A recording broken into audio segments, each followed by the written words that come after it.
का सिवान की हम बात करते हैं, सिवान सदर की बात हम कर रहे हैं। सिवान सदर से आपकी जो दावेदारी बन रही है, यहाँ का जो समीकरण है, एक तरफ राजद, दूसरी तरफ भाजपा, तो बीच में जनसुराज को कैसे लोग चुन लेंगे और क्यों चुनेंगे आप लोगों का? बिहार के भ्रष्टाचार को खत्म करना कि फिर से इस पे एक नई जो है कि व्यवस्था को स्थापित करना? जैसे आप लोग पैसा खर्च कर रहे हैं, ऐसा लग रहा है कि आप लोग जो व्यापारी वाला वर्ग कहा है, व्यापारी पैसा खर्च करता है तो उसका दोगुना वसूलता है।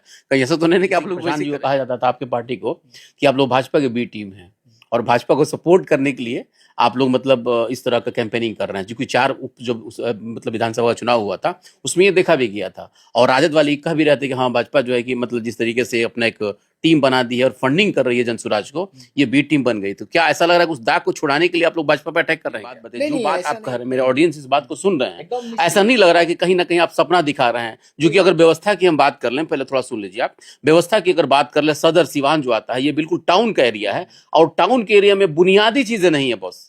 बुनियादी चीज है, अगर एक राजेंद्र स्टेडियम छोड़ दें, आप बच्चों की बात कर रहे हैं, तो राजेंद्र स्टेडियम छोड़ दिया तो खेलने के लिए कहीं व्यवस्था नहीं है, ना कहीं फील्ड है ना कहीं जगह है। इसको आप तरीके से, आप एक युवा हैं, उम्र अभी बहुत ज्यादा नहीं है आपकी, लेकिन आपके सामने कई ऐसे प्रत्याशी होंगे। सदर जो विधायक अभी अवधवेरी चौधरी जी हैं, एक बड़े मतलब उम्र दराज भी हैं, काफी तजर्बा उनके पास राजनीति का है, विधानसभा के अध्यक्ष भी रह चुके हैं, वो भी आपके सामने होंगे और कई ऐसे चेहरे होंगे। तो इन चेहरों को कैसे आप बीट करके और आगे निकल पाएंगे, जरा इसके लिए कुछ रणनीति बनाए। जनसुराज इस बार जो है कि क्या करेगा, लोग सस्पेंस में है, लोग सोचना मतलब देख रहे हैं कि भाई आखिर जिस तरीके से जनसुराज पहले जिस तरीके से देश के भ्रष्टाचार को, फिर बिहार के भ्रष्टाचार को, और अब जो है कि नेताओं के भ्रष्टाचार को उजागर कर रहा है। लोग इस बात को लेकर के असमंजस की स्थिति में है कि आखिर जिस तरीके से एक परंपरागत हम लोग जो वोटर बन गए थे, कभी राजद का, कभी कांग्रेस का, कभी भारतीय जनता पार्टी का, तो कभी जेडीयू का, लेकिन इस बार जिस तरीके से जनसुराज अपनी धमक दे रहा है और नए नए जो है कि मतलब उजागर जो अभी प्रशांत किशोर कर रहे हैं, इन सारी चीजों को लेकर के देखा जाए तो बिहार की जनता जो है कि हालांकि उसके ऊपर जो है एक तरह से देखा जाए तो वो ये सोच भी रही कि चलो एक हमको विकल्प भी मिल रहा है, लेकिन एक विश्वास की बात है। आम जनता इस बात को समझ रही कि आखिर किस तरीके से हम लोग प्रशांत जी पे विश्वास कर पाएंगे, और जिस जनसुराज को लेकर के और जिस बदलाव को लेकर के इन दिनों बिहार चल रहे हैं, क्या ये बिहार में टिक पाएंगे? इन सारी चीजों को समझने के लिए आज आप तस्वीरें देख सकते हैं, मेरे साथ आजम अली हैं, चूंकि देखा जाए तो एक तरह से काफी एक्टिव हैं और इस कम उम्र में इन्होंने जिस तरीके से राजनीति में एक नई उभार ला दिया है, और खास करके सिवान सदर से जब से इन्होंने घोषणा किया है कि मैं यहाँ से चुनाव लड़ूंगा, तो इन सारी चीजों को हम समझना चाहेंगे, और खास करके जो इनकी पार्टी की नीतियां हैं और जो प्रशांत किशोर जो बात कर रहे हैं उसमें कितनी कुछ सच्चाई है। बहुत स्वागत है आपका। आपका भी बहुत बहुत स्वागत, और आपके चैनल में जितने श्रोतागण हैं सबको सलाम अदा प्रणाम। आजम साहब, सबसे पहले तो मेरा सवाल यही है कि जिस तरीके से आप इन दिनों सिवान में एक्टिव हैं, क्या चुनाव लड़ेंगे आप? मतलब निश्चित अगर पार्टी ने और भरोसा किया और टिकट दिया तो निश्चित चुनाव लड़ेंगे।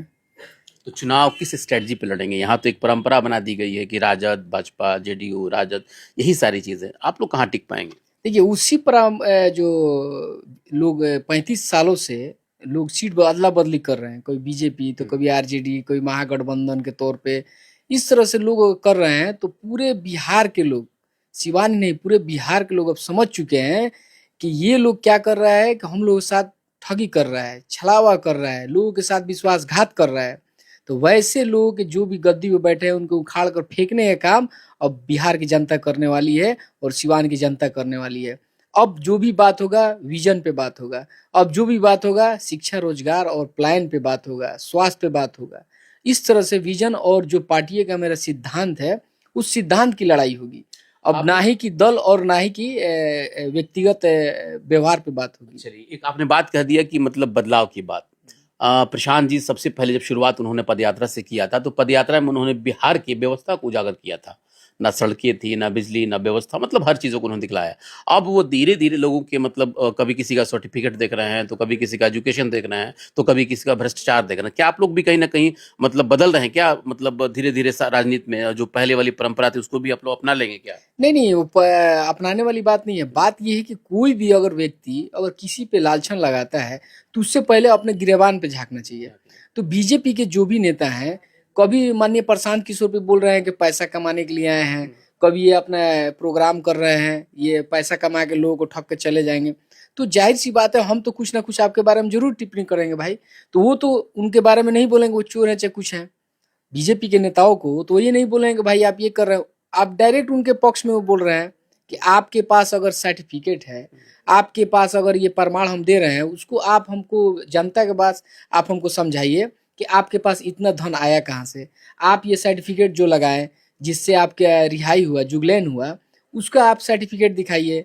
और अगर मान लीजिए कि अगर आप वोट चोरी का अगर इल्जाम लग रहा है आप पे, तो एसआईआर के द्वारा, तो जाहिर सी बात है अब नाम चोरी का भी इल्जाम लग रहा है किसी पे। एसआईआर का तो सपोर्ट आप लोगों ने नहीं किया। नहीं, एसआईआर का मेन देखिए, मेन मकसद है निर्वाचन विभाग अपना एसआईआर कर सकता है, लेकिन अभी बिहार का मुद्दा एसआईआर का नहीं था सर। अभी बिहार का मुद्दा है और शिक्षा, रोजगार और स्वास्थ्य का बात होना चाहिए था, पलायन का बात होना चाहिए था। लेकिन ये एसआईआर हुआ तो इस पे हम लोग बोले कि भाई ये गलत चीज है, तो बीजेपी ने इसको निर्वाचन विभाग से मिलकर और पूरे बिहार में इसको लागू करने का काम किया। तो निश्चित हम लोग इसके खिलाफ थे कि भाई एसआईआर नहीं लगना चाहिए। अभी चुनाव है, चुनाव बाद इसकी बातें होनी तो चाहिए। ऐसा तो नहीं ना कि जैसे कि प्रशांत जी को कहा जाता था आपके पार्टी को कि आप लोग भाजपा के बी टीम हैं और भाजपा को सपोर्ट करने के लिए आप लोग मतलब इस तरह का कैंपेनिंग कर रहे हैं, क्योंकि 4 उप जो मतलब विधानसभा का चुनाव हुआ था उसमें ये देखा भी गया था। और राजद वाले कह भी रहे थे कि हाँ भाजपा जो है कि मतलब जिस तरीके से अपना एक टीम बना दी है और फंडिंग कर रही है जनसुराज को, ये बी टीम बन गई। तो क्या ऐसा लग रहा है कि उस दाग को छुड़ाने के लिए आप लोग भाजपा पे अटैक कर रहे हैं क्या? नहीं नहीं, ऐसा नहीं है। देखिए, दाग छुड़ाने वाली बात नहीं है। और कोई भी आदमी अगर किसी से नहीं हटता है तो या तो अपशब्द भाषा का प्रयोग करता है। उसी तरह बिहार में राजनीति का ऐसा दौर आ चुका है कि अगर आप के लेवल में अगर आपके पैरेलल कोई लंबा लाइन लकीर खींच रहा है तो उसको लोग लालछन लगाने लगता है, बी टीम कह के, सी टीम कहकर, और जातिगत समीकरण बैठाने लगता है। तो वैसा हम लोगों का बात नहीं। हम लोग अपना विजन लेकर आए हैं, माननीय प्रशांत किशोर जी और जनसुराज अपना विजन लेकर आए हैं।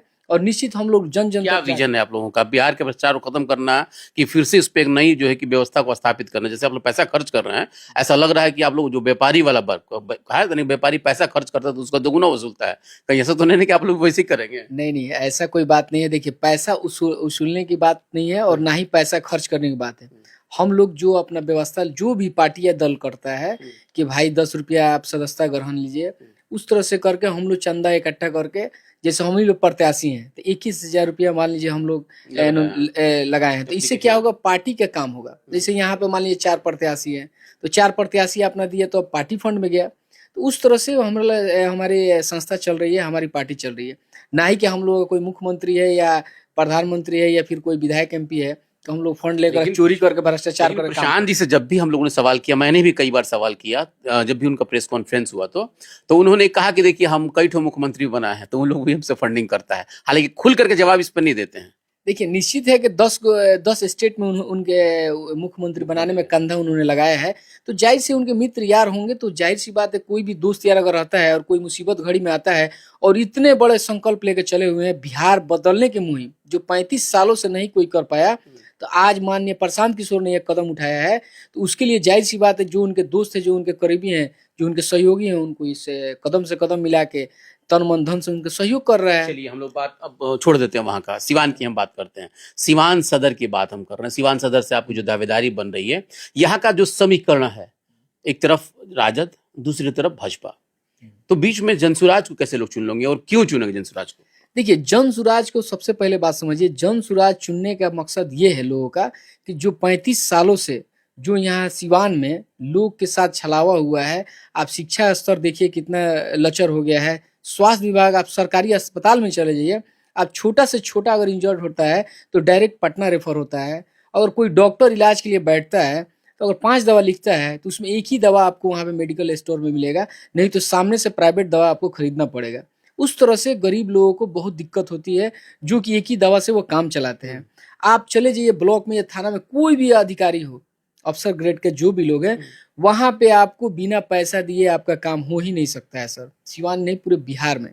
तो उसको हम लोग परसेंटेज कम करेंगे कि जो भी अफसरशाही है वो कुछ परसेंटेज कम हो। सब अफसर वैसे नहीं होते हैं, लेकिन जो भी हैं उस पर हम लोग लगाम लगाएंगे, अंकुश लगाएंगे। सिवान में अभी सिवान सदर में यहाँ पे जो भी बच्चे हैं, जो युवा पीढ़ी है, जो नशा से ग्रसित लोग हैं, बच्चे हैं, उन लोगों के लिए हम लोग खेल की व्यवस्था करेंगे। खेल जगत में हम सुनहरा अवसर लाएंगे। जैसे राजेंद्र स्टेडियम हो गया, इसको हम लोग ऐसे व्यवस्था करेंगे कि हर खेल में जो भी यहाँ पे एसोसिएशन के लोग हैं, जो बोर्ड से मान्यता उनको प्राप्त है, उनको हम लोग राजेंद्र स्टेडियम में व्यवस्था देंगे। हर आदमी का एक एक रूम अलॉटमेंट कराएंगे। इंदौर स्टेडियम है, इंदौर स्टेडियम को हम 8 महीने के अंदर, आपके चैनल के माध्यम से बोलते हैं कि 8 महीने के अंदर उसमें हम काम लगवा देंगे। लेकिन उस पर डिस्प्यूट है अभी। डिस्प्यूट है तो वो व्यवस्था किसके लिए होता है? ना वो सांसद उस पर कोई हाथ डाल पा रहे हैं, ना एमएलसी हाथ डाल पा रहे हैं, ना विधायक डाल पा रहे हैं। नहीं डाल पा रहे हैं, किस लिए? उस पे कोई आगे बढ़ेगा तब ना। अभी कई सारे लोग आगे बढ़े हुए थे, बड़े जरफी उसके लिए कई बार लड़ाई लड़े हैं, वो बेचारे लगातार लड़ाई लड़ रहे बहुत थे। अच्छा काम किए हैं, आते हैं, उन्होंने काम किया है। लेकिन कुछ चीजें होती है जो मिलजुल कर काम करना पड़ता है, लेकिन एक ही आदमी वो काम नहीं कर सकता है। अगर आप विधायक हैं या एमएलसी हैं, वो मान लीजिए उस पद पे हैं, वो अगर काम करना चाहे तो निश्चित होगा। आप ही बताइए, कभी एमएलसी साहब बोले हैं, कभी विधायक, स्थानीय विधायक बोले हैं उसके लिए, इंदौर स्टेडियम के लिए? इसलिए नहीं बोले हैं कि वो बन जाएगा तो भैया किसी का दूसरे का नाम मेरे हो जाएगा। सामने मां जरफी ने आवेदन दिया था एमएलसी विनोद जायसवाल जी को, और उन्होंने कहा था कि मैं इसके बारे में बात देखिए, करूंगा। और जब मैंने उनसे सवाल किया उसके बाद, लगभग साल भर के बाद, तो वो कह रहे कि इस पर डिस्प्यूट है, इसको मामला देखा जा रहा है, डीएम के हवाले हम लोगों ने कर दिया है। कहीं हो सकता है कहीं आपके साथ भी ऐसी घटना हो जाए? नहीं, ऐसी तो घटना होगा तो और दूसरी जगह व्यवस्था किया जाएगा। क्या अगर दूसरे की व्यवस्था क्या दूसरी जगह फील्ड देखकर, उसके पास मैदान देखकर, वहाँ खेल का एक मैदान बनाया अच्छा, जाएगा। आजम जी एक बात बताइए, जो बात आप कह रहे हैं, मेरे ऑडियंस इस बात को सुन रहे हैं, एकदम निश्चित। ऐसा नहीं लग रहा है कि कहीं ना कहीं आप सपना दिखा रहे हैं? जो कि अगर व्यवस्था की हम बात कर लें, पहले थोड़ा सुन लीजिए आप, व्यवस्था की अगर बात कर लें, सदर सिवान जो आता है ये बिल्कुल टाउन का एरिया है, और टाउन के एरिया में बुनियादी चीजें नहीं है बॉस। बुनियादी चीजें, अगर एक राजेंद्र स्टेडियम छोड़ दें, आप बच्चों की बात कर रहे हैं, तो वो राजेंद्र स्टेडियम छोड़ दिया तो खेलने के लिए कहीं व्यवस्था नहीं है, ना कहीं फील्ड है, ना कहीं जगह है। इसको आप लोग कैसे कर पाएंगे? जगह और ना ही पार्क का आप बात बोले, तो कैसे कर पाएंगे सब? वही तो बात है। देखिए, जो भी जनप्रतिनिधि होता है, जो जनता के लिए चाह रखता है, तो निश्चित आपको अभी आप चाहिए क्या? सिवान में इतने बड़े बड़े मॉल थे पहले, कोई स्वप्न में भी नहीं सोचा होगा। सब प्राइवेट लेवल पे हो रहा है। नहीं, तो वही तो सरकारी इसमें क्या योगदान है? अरे पहले हम बता रहे हैं, देखिए कोई भी चीज अगर आप भी सोचे, अभी कभी हम नहीं सोचे होंगे इतने मॉल और इतने आपको सिटी मॉल आपको मिलेंगे सिवान में, लेकिन आज है कि नहीं? तो उसी तरह आप जब खेल जगत की बात करते हैं और उस तरह के आप नेता चुनते हैं, तो निश्चित उस पर विजन पे काम होगा। आजम जी देखिए, यहाँ दो बात कर रहे हैं। आपने मॉल का जब गिनती गिना दिया, तो मॉल तो प्राइवेट लेवल पे हो रहा है। मैं तो बार बार सवाल करता हूँ हर नेताओं से कि जो काम सरकार को करना चाहिए वो काम प्राइवेट लेवल पे हो रहा है, तो ये आप लोग क्यों नहीं कर पाते? अगर सरकार जो है निश्चित देखिए, तो हम लोग अभी जैसे हम यहाँ के पार्षद हैं, तो हम इसको छोटा हमको क्षेत्र मिला है, तब हम यहाँ पे 17 करोड़ का काम कराए हैं सर, 2.5 साल में। 17 करोड़ का? जी। तो आप ये 25 साल से ये वार्ड में था और आज तक काम नहीं हुआ था। या नाला, ना रोड, ना बिजली का कोई व्यवस्था नहीं था यहाँ पे। हमारे रीजन में हमको लोग ने विश्वास किया और हमको जिताया, तो 17 करोड़ का सब हमने काम किया। उस पर बहुत से लोग उंगलियां उठाए, लेकिन हमने अपने विश्वास के साथ और अपनी उम्मीद के साथ और लोगों पे भरोसा जताकर और इस पद पर रहकर और काम किया हमने। तो उसी तरह हम ये आपके चैनल के माध्यम से बोलते हैं कि अगर सिवान की जनता ने अगर हमको लाड प्यार दिया और युवाओं ने और हमको सपोर्ट किया, बुजुर्गों ने सपोर्ट किया, तो निश्चित आपको बोल रहे हैं कि एक खेल मैदान का व्यवस्था करेंगे और एक हरा भरा पार्क का व्यवस्था करेंगे, जो बच्चे और युवा, जो हमारे बुजुर्ग महिलाएं हैं, वो उसमें जा सके, टहल सके, उस तरह से व्यवस्था। राजेंद्र पार्क भी बना है, उसको हरा भरा किया गया था, 10 रुपए का टैक्स लगा दिया गया था। वही तो बात है। तो अगर मान लीजिए कि उस तरह से देखिए टैक्स लगा दिया गया, नगर परिषद के द्वारा है, तो उसमें हम लोग ये व्यवस्था करेंगे, कुछ ऐसा व्यवस्था करेंगे जिस तरह जिसे उस टाइम में भी राजेंद्र स्टेडियम जब बना होगा, तो उस टाइम में भी बहुत मशक्कत करना पड़ा होगा, लेकिन उस लेवल के आदमी थे वो, डॉक्टर मोहम्मद शहाबुद्दीन साहब, उन्होंने बनवाया और वहाँ ने सब कुछ कराया। तो जाहिर सी बात है, अगर लोगों ने उस तरह का अगर व्यवस्था, अगर अच्छे लोगों को आप चुनते हैं तो निश्चित काम होता है। लेकिन हमारी लोग में ये विडंबना है कि लोग अच्छे लोगों को नहीं चुनते, जाति धर्म पे वोट करते हैं। लेकिन जन सुराज अब उसी को खत्म करने आई है, जाति धर्म से उठ के अब बिहार की मान सम्मान की बात होगी, सिवान की बात होगी और शिक्षा, रोजगार और प्लान पे बात होगी। एक आखिरी सवाल आपसे लेंगे कि जिस तरीके से आप एक युवा हैं, उम्र अभी बहुत ज़्यादा नहीं है आपकी, लेकिन आपके सामने कई ऐसे प्रत्याशी होंगे। सदर जो विधायक अभी अवध चौधरी जी हैं, एक बड़े मतलब उम्र दराज भी हैं, काफ़ी तजर्बा उनके पास राजनीति का है, विधानसभा के अध्यक्ष भी रह चुके हैं, वो भी आपके सामने होंगे और कई ऐसे चेहरे होंगे। तो इन चेहरों को कैसे आप बीट करके और आगे निकल पाएंगे? जरा इसके लिए कुछ रणनीति बनाए आपने? एकदम रणनीति क्या बनाना है, इसमें हमारी जो पार्टी का सिद्धांत है और जो हमारे पार्टी का विजन है, हम उसी को लेकर चलते हैं और जन जन तक जाके अपने बातों को बोलते हैं और हम लोग बूथ लेवल तक काम करते हैं सर। हम लोगों का बूथ लेवल इतना मजबूत है कि जो आप सोच भी नहीं सकते हैं। तो हम लोग अपने बूथ लेवल पे काम करते हैं और जन जन तक जो भी दबे कुचले लोग हैं, जहाँ तक लोग नहीं पहुँच पाता है, वहाँ हम लोग जाते हैं और लोगों की आवाज़ बनकर अभी जन सुराज उभरा है। और निश्चित हम लोग को जो प्यार मिलेगा और पार्टी ने अगर हमको विश्वास करके टिकट दिया, तो यहाँ पे जन सुराज का ही झंडा गड़ाएगा सर।